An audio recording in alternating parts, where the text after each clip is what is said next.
What's up, TUMNAD Lectures? In this video, we are going to be looking at what we call resting membrane potential. Let's go ahead and get started. When we talk about resting membrane potential, what is resting membrane potential? Resting membrane potential is going to be that voltage difference across the cell membrane whenever a cell is at rest. Voltage difference across the cell membrane whenever a cell is at rest. That is a simplified definition of what we call resting membrane potential. And of course, when we talk about resting membrane potential, almost all cells have what we call resting membrane potential. Okay, so now we're going to be looking at what we call the resting membrane potential for the case of excitable cells. You know, all cells are not going to be excitable. You have those kind of the cells that are really excitable. And when we talk of excitable cells, we mean that those cells can conduct electrical impulses. Okay, they can allow the flow of what we call the action potentials. So now we have typically two kind of tissues that are going to be what we call excitable cells. Okay, the first one we have what we call excitable cells. And when we talk of excitable cells, we are going to be having generally two types. The first one is what we call the neurons. The first one is what we call the neurons, and then the second one is what we call the muscles. Okay, is what we call the muscles. So generally, we are going to be having two types of cells that are going to be excitable. So now we need to understand what is going to be the resting membrane potential of these excitable cells. Okay. For the case of the neurons, the resting membrane potential is going to be generally approximately around negative 70 millivolts. And then for the case of the muscles, it's going to be generally around negative 90 millivolts. That's going to be the resting membrane potential for these kind of the excitable cells. So now we want to see how do we come at this negative 70 for the case of what we call the neuron cells. Okay. So now here we have just brought a hypothetical cell as part of what we call the neuron. We want to see how do we arrive at what we call negative 70 millivolts, which is the resting membrane potential of what we call the neurons. Okay, so now we want to see how is resting membrane potential generated in what we call the neurons. That's our main target in today's video. So let's go ahead and see how resting membrane potential is generated. Now, we are going to be seeing they are going to be as contributors of what we call resting membrane potential. You know, we are going to be having approximately like 2 to 3 contributors of the resting membrane potential. The first one, which is super very important, is going to be this kind of these structures here. You know, these structures here. And of course, what you have to be knowing that in this cell, we're going to be having this kind of the nucleus, and this nucleus is going to be housing what we call the genetic material. And of course, within the genetic material, you're going to be having what we call the genes. So now you're going to be having gene expression. And of course, when I talk about the gene expression, you're going to be forming messenger RNA. The messenger RNA leaves the nucleus, it goes into the cytoplasm, whereby it finds what we call the ribosome. The ribosomes translate the information which is coming held by what we call the messenger RNA into what we call the protein. And this protein is going to be packaged by what we call the Golgi apparatus, and then it is buried off. So now this protein can be now membrane protein, it can be enzymes, it can be a lot of other proteins. But this one we are going to be manufacturing for now. This kind of the protein, they are going to be membrane protein. So now this kind of the gene which has been expressed and has formed this kind of the protein is going to be making this protein which come and embed on this kind of the membrane. You know how they call these proteins? These proteins here you are seeing here, which are embedded on this membrane, they are called sodium-potassium pump. Okay, they are just called sodium-potassium pump. Okay, so now this sodium-potassium pump, what are they going to be doing? These ones, they are going to be throwing out. They are going to be throwing out 3 sodium ions, and then you're going to be bringing in 2 potassium ions. Okay, so they are going to be throwing out 3 sodium ions, and they are going to be pushing in 2 potassium ions. So now in this way, you're going to be seeing that there's going to be more out movement of the cations, and there's going to be less movement of what we call cations. Now, for example, if this pump pumps like 100 times, meaning that it's going to be pumping 300 sodium ions outside, and then going to be pumping 200 potassium ions inside. So now, but what we need to know is that inside this cell, we're going to be having high levels of potassium ions, okay? Inside the cell, actually, we have approximately 140 millimoles per liter of potassium ions in the cell, okay? And then, of course, we have approximately 3 to 4 millimoles per liter outside the cell, meaning that we have high levels of potassium ions within the cell. And then for the case of the sodium ions, it is the opposite. We have approximately 145 millimoles per liter outside, and then we have approximately around 14 millimoles per liter of sodium ions inside the cell. What does this one mean? It means this pump is going to be pumping these kind of the ions against their concentration gradient. They are pumping from where they are less to where they are more. It means this kind of the pump is going to be an active pump. It's going to be requiring the use of ATP. Okay, so now that's why it's going to be having embedded with what we call an enzyme called ATPases. So now this kind of the pump is now going to be called sodium potassium ATPases pump, pumping 3 sodium ions outside of the environment, and then pumping 2 potassium ions inside what we call the cell. So now this is going to be one of the most important examples of active primary active transport, sodium potassium pump. Okay. So now, if you pump now more sodium outside, it means you're going to be now increasing the more and more of the sodium ions. So now you're going to be having extensively too much of sodium ions in what we call the extracellular environment. And because we are pumping 2 potassium ions, again we have already more of the potassium ions, meaning that you're going to be having extensive potassium ions, increased super very, very high. Okay? And because we are now pumping sodium ions from inside the cell to outside the cell, it means that the levels of sodium ions inside the cell are going to be dropping, okay? And because we are pumping potassium ions from the extracellular environment inside the cell, what does this one mean? It means the levels of potassium outside the cell are going to be decreasing. So now what do we learn until this? It means that this kind of sodium potassium ATPases pump is trying to generate what we call concentration gradient, okay? It is generating what we call concentration gradient, because concentration gradient is super very important, maintaining high levels of potassium ions intracellularly and maintaining high levels of sodium ions extracellular. Super very important, okay? And of course, we said at the beginning that this entrance of potassium ions inside the cell and the exit of sodium ions outside the cell, you're going to be seeing that there's going to be a net cation movement. We're going to be having now more of cations leaving than the cations that are coming inside the cell. It means this is going to be creating the inside of the cell to be slightly negative, okay? It's going to be creating a slight negative polarity. And generally, sodium potassium pump can create a negative polarity of generally close to what we call negative 5 millivolts, okay?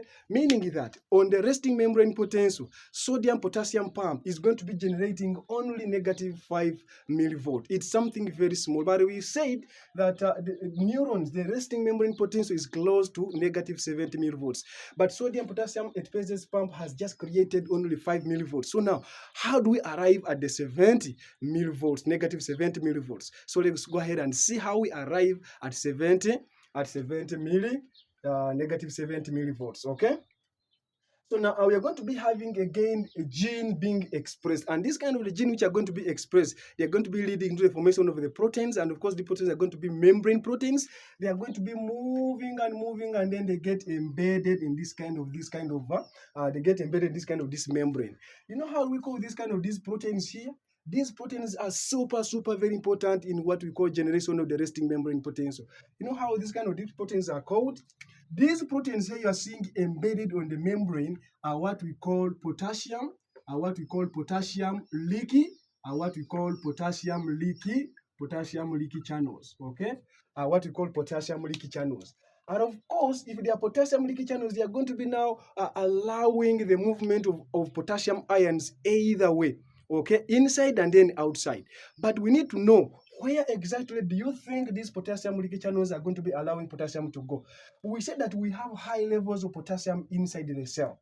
Okay, because of that, because of the concentration gradient, we are going to be expecting potassium ions to move from where they are high to where they are low. So now we are going to be seeing that these potassium ions are going to be moving in this direction. Why? Just because they are going to be highly concentrated inside the cell and less concentrated outside the cell. So we are going to be having now our potassium ions leaving. Our potassium ions are going to be leaving the cell. Okay, our potassium ions are going to be leaving the cell. So now, but we know that potassium ions are going to be always associated with what we call anions inside the cell. You know, the anions are the ones which are going to be contributing to what we call the negative polarity. You know how we call this kind of these anions? You see, this kind of the potassium is going to be associated with this kind of these anions. Okay, so now these anions you're going to be seeing the anions that contribute to the negative polarity of the intracellular environment of the cell. The first one, which is super very important, is what we call the proteins.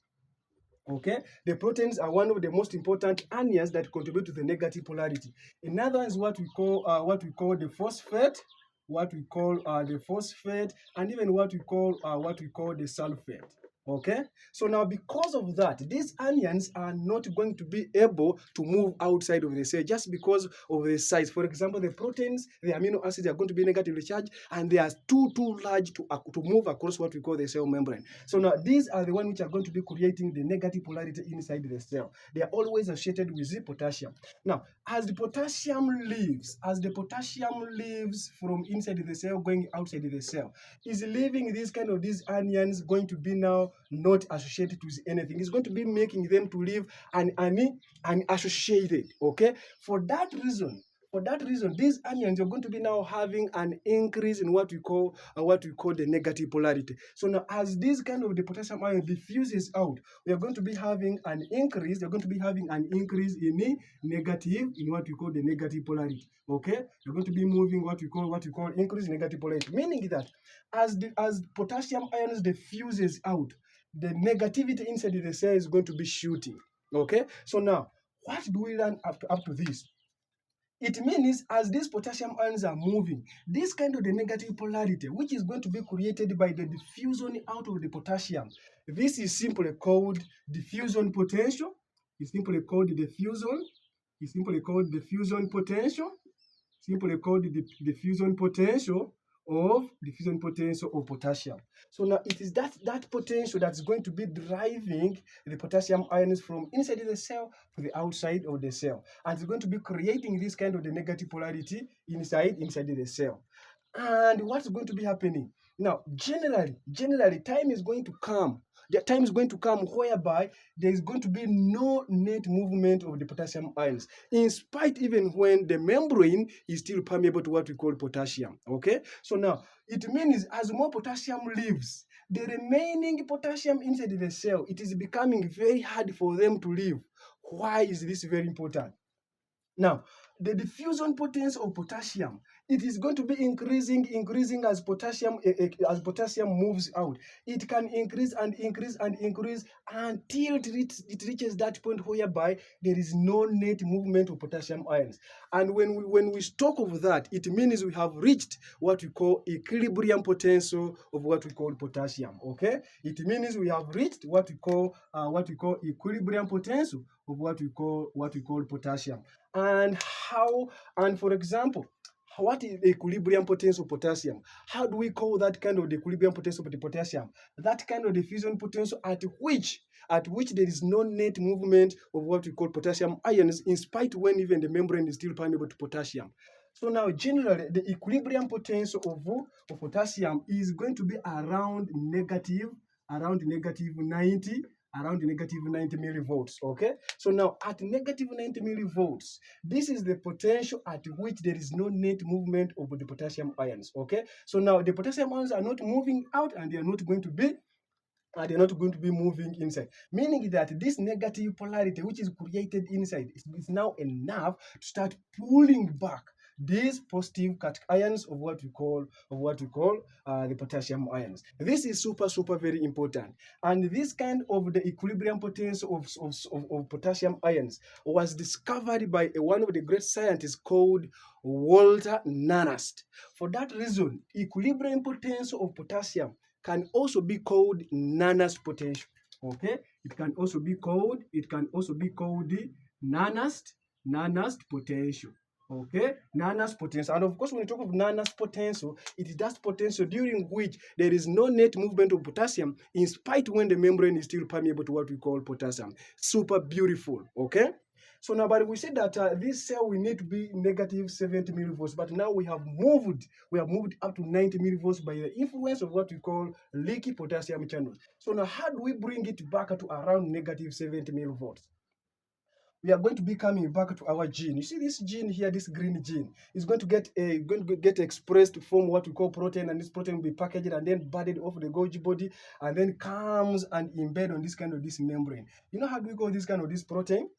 This protein here are what we call leaky sodium channels. Okay, leaky sodium channels. And these leaky sodium channels are going to be allowing the movement of sodium ions on either way. But now, where do you think sodium ions are going to be moving? Because of concentration gradient, you're going to be having super high concentration of sodium ions in the outside environment, and you're going to be having less of the sodium ions inside this cell. So now, where do you think these sodium ions are going to be moving? You have to be bright in mind that because of the concentration gradient, we are going to be expecting this kind of the sodium ions to start moving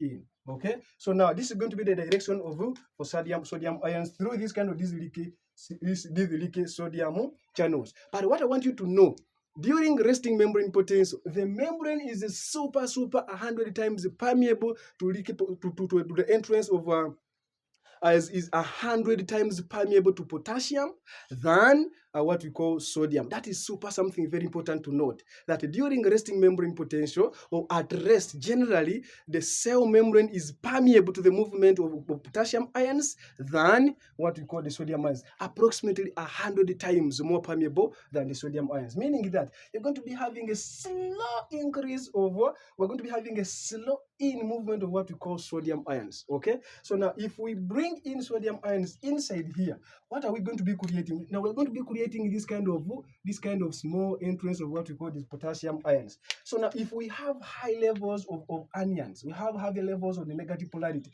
and we are bringing in the positive charged cation ions, what are we going to be doing exactly on the membrane potential? It means this membrane potential is going to be now the positive charged ions, cation ions, are going to start now neutralizing. Okay, they are going to start now neutralizing what we call the anions. Okay, it's going to start neutralizing the anions, and by doing this, it means that the negative polarity inside the cell is going to be starting to get reduced.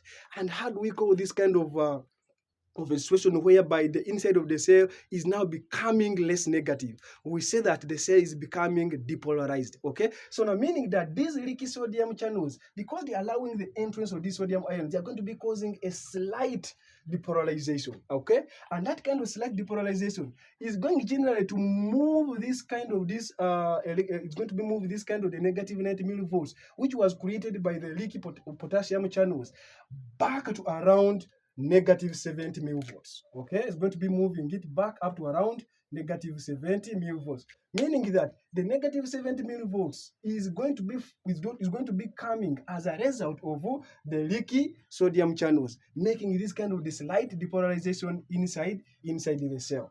Now, this kind of the sodium ions, let's have now assume that this cell is not going to be maybe permeable to potassium. Let's say that is now permeable to only sodium ions.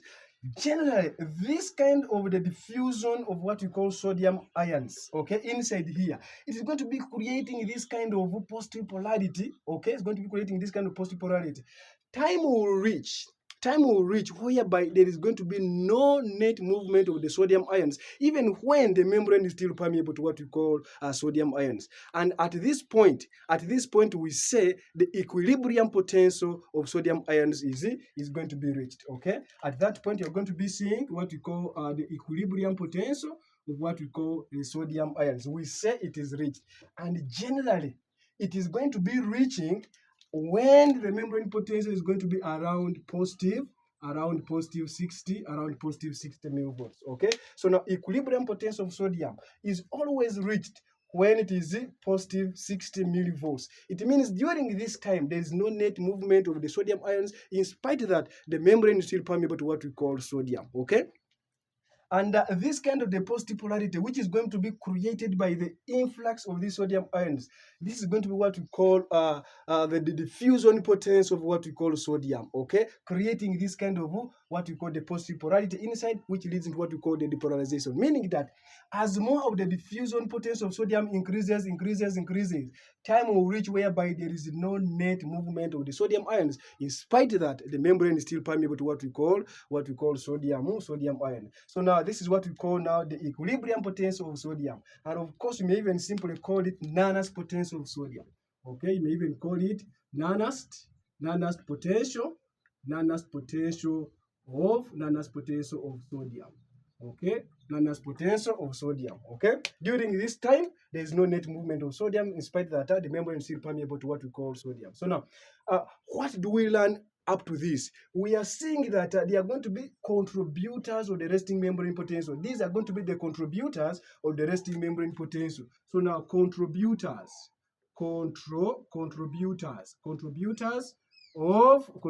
of resting membrane potential. And the first one we have seen is going to be now the sodium. Sodium potassium pump.